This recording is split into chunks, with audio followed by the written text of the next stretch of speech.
मन की बात ऐसा एक प्रोग्राम है माननीय प्रधानमंत्री जी का, जिसमें हर गांव के लोगों के साथ हम लोग कनेक्ट करते हैं और सारे देश की खबर जो छोटा छोटा बिजनेस कर रहे हैं, छोटा छोटा नया इनिशिएटिव ले रहे हैं, इतना इनोवेटिव है, इतना क्रिएटिव है। हमको सब लोगों के बहुत उद्बुद्ध होते हैं, बहुत मोटिवेटेड होता है। तो ये बहुत अच्छा कार्यक्रम है और स्पेशली आज ये लास्ट मन की बात था हम लोग का इलेक्शन के पहले, तो हर बूथ में कार्यकर्ता को हम लोग रिक्वेस्ट किए हैं, आग्रह किए हैं कि मन की बात सुनी और गांव के सबको सुनाएं। मैम, वेस्ट एशिया कॉन्फ्लिक्ट को लेकर भी प्रधानमंत्री ने बात की, जिसमें उन्होंने कहा कि पॉलिटिक्स नहीं करनी चाहिए पूरे मामले पर। ये तो बहुत जाहिर सी बात है कि पॉलिटिक्स नहीं करना चाहिए जब देश खतरे में हो, संकट में हो। और ये तो सिर्फ देश का बात नहीं है, ये सारा पृथ्वी संकट में है।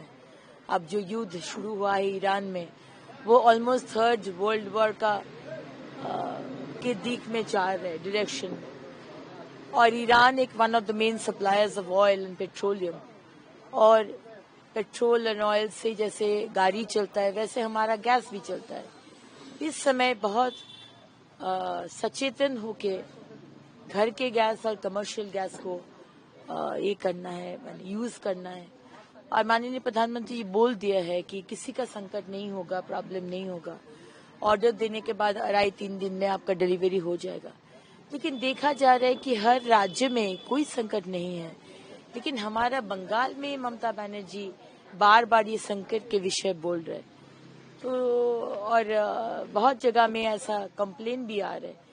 तो ये लग रहा है कि ममता बनर्जी इसको लेकर भी राजनीति करना शुरू कर दिया है। ममता बनर्जी ने कहा है कि बीजेपी जो है वो बंगाल को लूटने की कोशिश कर रही है और डिस्ट्रॉय करने की कोशिश कर रही है। देखिए, ममता बनर्जी जो भी बोले, बंगाल के लोगों को मालूम है कि ममता बनर्जी आज जो सरकार चला रहे वो बांग्लादेश का जामात का इंस्ट्रक्शन से चला रहे, क्योंकि जिस तरह से वो सरकार को चला रहे वो कोई सद्बुद्धि सुबुद्धि हो ये कोई नहीं चला सकता है। आज जिस तरह से वो देश का विरोधिता करता है, जिस तरह से बंगाल के विरोधिता करता है, आयुष्मान भारत घुसने नहीं दिया। बहुत सारा नॉन बीजेपी स्टेट में आयुष्मान भारत है, लेकिन एकमात्र भाजपा बंगाल है जहां पर ममता बनर्जी घुसने नहीं दिया है। इसमें क्या राजनीति? आज हमारे almost 570 kilometres border international fencing नहीं हुआ है क्योंकि जमीन नहीं दिया है। क्यों नहीं जमीन दे रहा है? इसको लेकर क्या राजनीति? क्योंकि ममता बनर्जी चाहती है कि आज रोहिंग्या, बांग्लादेश मुसलमान ये घुसपैठिया घुसे, जो उनका वोट बैंक है। आज मुसलमान संप्रदाय, उनके लिए वो ये घुसपैठी के लिए वो डॉक्यूमेंट्स बना दिया है। हाँ, बीएसएफ का दोष हो सकता है कि कहीं कहीं से घुस गया है क्योंकि पोरस बॉर्डर है, लेकिन डॉक्यूमेंट्स कौन बना के दिया? डॉक्यूमेंट्स तो जनप्रतिनिधि बना के दिया, आप ही का जनप्रतिनिधि बना के दिया। तो जिस तरह से ममता बनर्जी राज्य को चला रही है 15 साल, वो बहुत क्लियर है कि वो इस पश्चिम बंगाल को पश्चिम बांग्लादेश करने का कोशिश कर रहे, तोषण का राजनीति कर रहे, बांग्लादेश का जामात का इंस्ट्रक्शंस से वो चल रहे। आज यहाँ पर बड़ा बड़ा इंडस्ट्रियल कंपनी का हेड ऑफिस नहीं है, यहाँ पर टेररिस्ट ऑर्गेनाइजेशन का हेड ऑफिस है। तो ममता बनर्जी विरोधिता करेंगे हर विषय पर। बीएसएफ बोलिए, मोदी जी बोलिए, प्रधानमंत्री बोलिए, राष्ट्रपति बोलिए, चीफ इलेक्शन कमिश्नर बोलिए, विचारपति बोलिए, सबको जो भी सांविधानिक दायित्व में उनको वो अटैक करते हैं और छोटा करते हैं।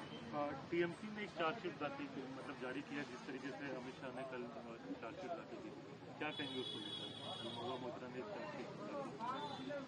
चार्जशीट जो दाखिल किया है वो हम अभी तक देखे नहीं है, लेकिन चार्जशीट तो वही सरकार में थे, तो आज वो चार्जशीट में ये बोल सकते हैं कि हमको वो पैसा नहीं दिया केंद्र सरकार, तो हम पानी नहीं दे पाए, तो हम घर नहीं दे पाए।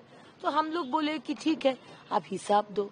आज हिसाब देने का बाद तो बहुत महीना, बहुत सालों से चल रहे हैं, लेकिन उन लोग का कहना है कि हम पैसा लेंगे लेकिन हिसाब नहीं देंगे, हम पैसा लेंगे, चोरी करेंगे, लेकिन हिसाब नहीं देंगे। तो बंगाल की जनता को तो थोड़ा देर में समझ में आया, लेकिन समझ में आ गया है। अभी 26 का वोट में जनता समझ लिए है किसको देना है वोट, परिवर्तन चाहिए। अभिषेक बनर्जी ने कहा है कि रियल चार्जशीट जो है वेस्ट बंगाल में 4 मई को। अब अभिषेक बनर्जी हमारे युवराज क्या बोले, ये बच्चा को हम कैसे समझाए। ये युवराज साहब कल उनका ही कॉन्स्टिट्यूएंसी में एक विधानसभा में गए थे, काकद्वीप शायद, पूरा चेयर खाली। अरे डीम भात खिला के, अंडा भात खिला के तो लाना चाहिए था। आप हमारे राज्य का युवराज है, अब देश का सामने कैसे अपने को अपना छोटा कर रहे, पूरा सीट खाली। आप इतना देर तक तो अंडा राइस खिलाते थे, अब पता नहीं इस बार क्या अंडा राइस खिला रहे, उसके बाद भी लोग नहीं आ रहे।